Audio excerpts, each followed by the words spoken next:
PSN ini adalah bungkus yang disiapkan oleh Presiden Jokowi, rezim Jokowi, untuk menghalalkan yang dia inginkan. Karena tidak ada kriteria apapun, tahu-tahu rempang jadi PSN. Tidak ada sama sekali. Nah, sebelumnya IKN. IKN semua di PSN kan. Dan kita ingat kan PPATK menyatakan datanya 38% dana PSN itu masuk ke partai politik dan birokrat. Ini 2 hari setelah pengumuman Mahkamah Konstitusi atas kemenangan Prabowo Gibran, langsung diumumkan Pantai Indah Kapuk dan BSD menjadi proyek strategis nasional. Jadi kalau ada yang menduga apakah ini pembayaran terhadap sesuatu, bisa saja menduga. Kenapa langsung diumumkan? Dan kita tahu kan siapa sih pemiliknya PIK, siapa pemiliknya BSD, kan publik paham semua, gitu kan? Publik paham semua. Nah, jadi tidak salah kalau bisa menduga inikah bayaran bagi mereka.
Ada 3 hal penting yang terjadi dalam situasi terakhir ini.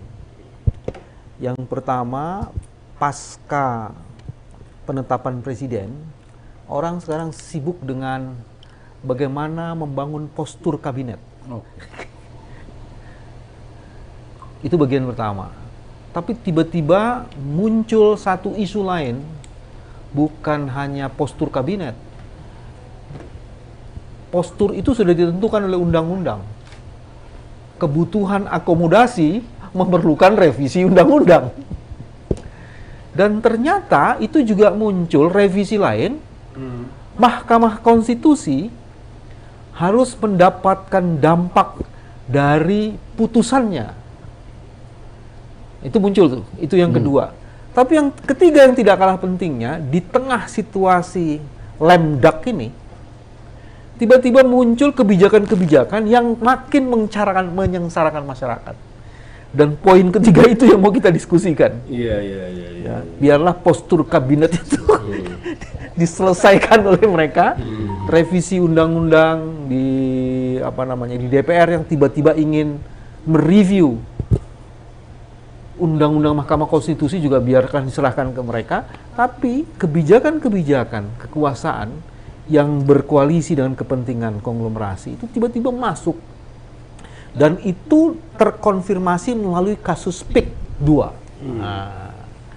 Jadi kita menghadirkan Bang Said Didu, ternyata Bang Said Didu tuan tanah juga di tempat sana. Itu nanti kita perlu konfirmasi betul. Dan ada banyak masalah di situ. Nanti beberapa peta soalnya nanti bisa kita kemukakan. Misalnya begini, PIK 2 itu dimasukkan ke PSN. Pertanyaannya, apakah PIK 2 ini pantas untuk dimasukkan ke PSN? Karena salah satu syarat PSN adalah supaya proyek ini berpihak berkepentingan masyarakat, kan gitu. Apakah betul PIK 2 berpihak berkepentingan masyarakat? Karena di dalam PIK 2 itu kemudian muncul berbagai kebijakan yang bisa mengistimewakan supaya proyek ini bisa menerobos berbagai hal. Tapi yang kedua, ada informasi juga bahwa tanah di situ tiba-tiba PBB-nya itu turun dibandingkan tahun sebelumnya. Seperti itu.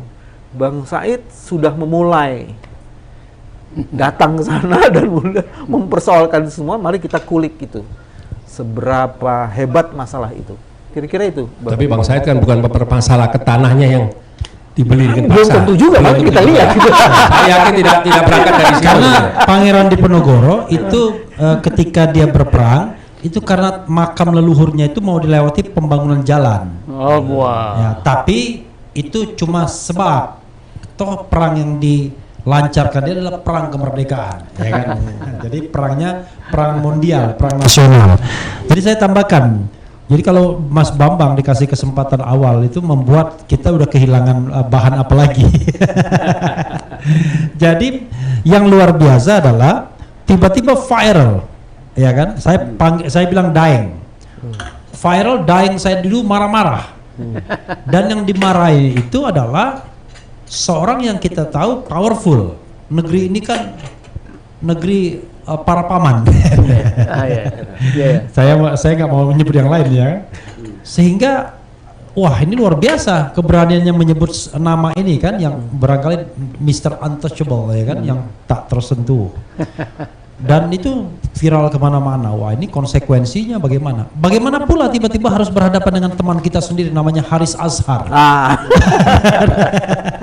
Itu kan menarik kan? Dia sebagai apa nih supaya jelas? Dia sebagai penasihat hukum. So what kalau dia penasihat hukum? Iya, tetapi kan tetap aja kan justru kita pengen penjelasan, ya kan? Iya kan? Penjelasan. Apa yang sudah diomong-omongkan dengan Haris Azhar Tapi kan? Haris sudah mengkonfirmasi bahwa dia penasihat hukumnya, betul? Nggak tahu, yang jelas dia akan dicalonkan Partai Hijau sebagai calon gubernur DKI, tapi nggak jadi. Gara-gara ini? Nggak tahu. Nggak ada hubungan. Ada juga di situ saya lihat. Nah, sebagai mantan birokrat yang tahu betul yang namanya PSN, Proyek Strategis Nasional, ya, pertanyaan langsung saja to the point. Apakah PIK 2 layak untuk menjadi PSN itu? Silakan Daeng, mau dari mana? Tapi saya kembalikan dulu ke Syekh Yusuf. Siap. Jadi tadi ada 3 poin.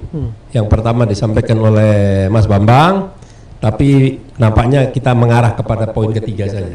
Karena memang ini bertepatan dengan apa yang kemarin kita lihat dan sudah viral, bahwa Master Said itu turun sendiri dan kalau tidak salah berdiri di atas perahu. Ya. Wah itu benar-benar itu sidak itu sudah.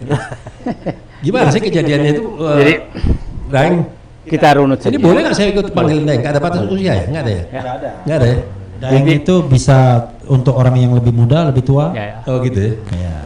Jadi begini, PSN ini adalah bungkus yang disiapkan oleh Presiden Jokowi, rezim Jokowi, untuk menghalalkan yang dia inginkan. Karena tidak ada kriteria apapun, tahu-tahu rempang jadi PSN. Tidak ada sama sekali. Nah, Sebelumnya IKN. IKN semua di PSN kan. Dan kita ingat kan PPATK menyatakan datanya 38% dana PSN itu masuk ke partai politik dan birokrat. Ya, artinya PSN ini adalah bungkus menghalalkan penyimpangan. Itu pemahaman saya. Masuk kepada Pantai Indah Kapuk ini agak menarik.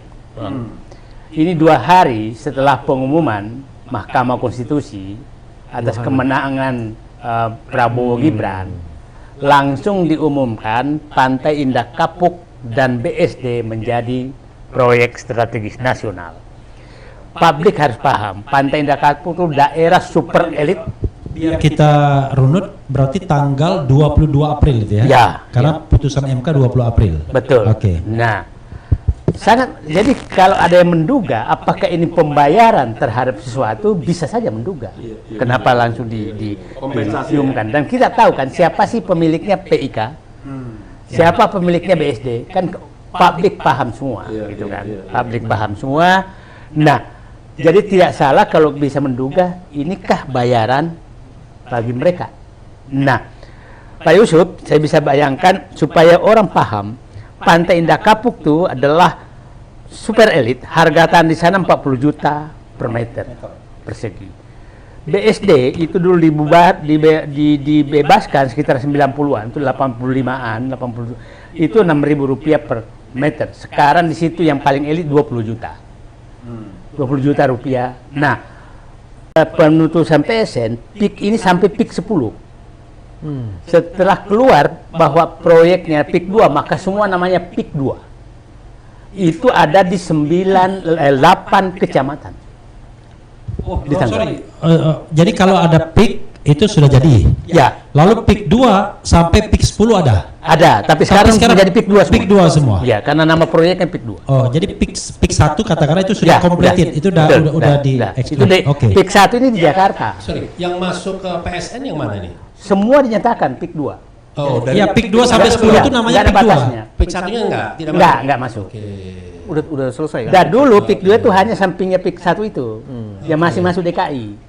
Sebagian. Ya. Sekarang masuk Tangerang mulai supaya clear publik paham kecamatan apa saja. Nah, itu 8 kecamatan yang kira-kira saya panjangnya itu sekitar 70 km. Kurang aja. Nah, lebarnya kira-kira kalau ini kira-kira menurut saya itu 20 km. Jadi bisa bayangkan 70 kali 20 1.400.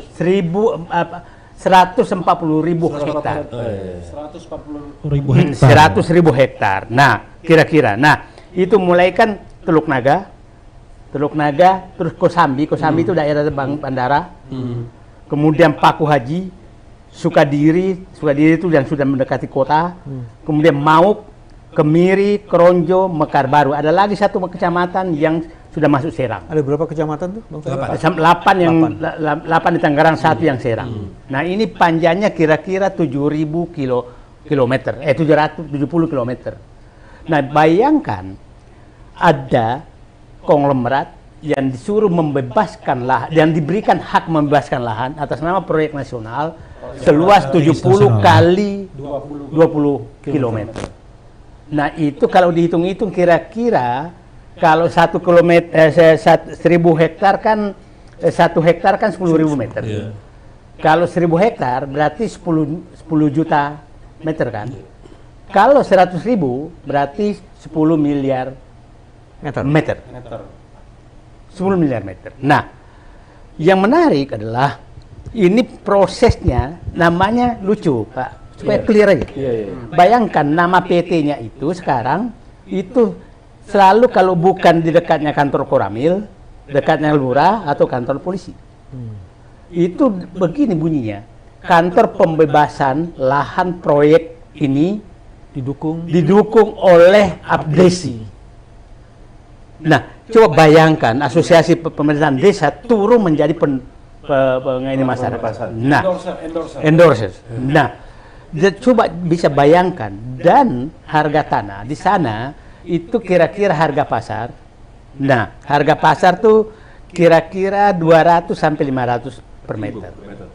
Dipaksa menjual 50.000 per meter.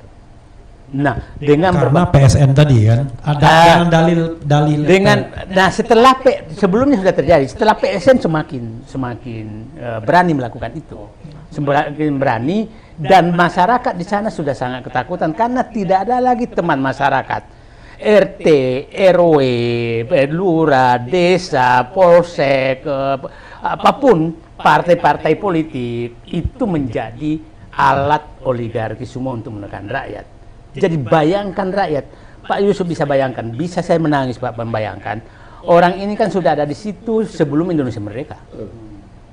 Dan bayangkan Pak Arefli, kalau Anda punya 1 hektar, berarti kan dapat 500 juta kan, kalau 50.000. Dipotong pajak kira-kira net 400 juta.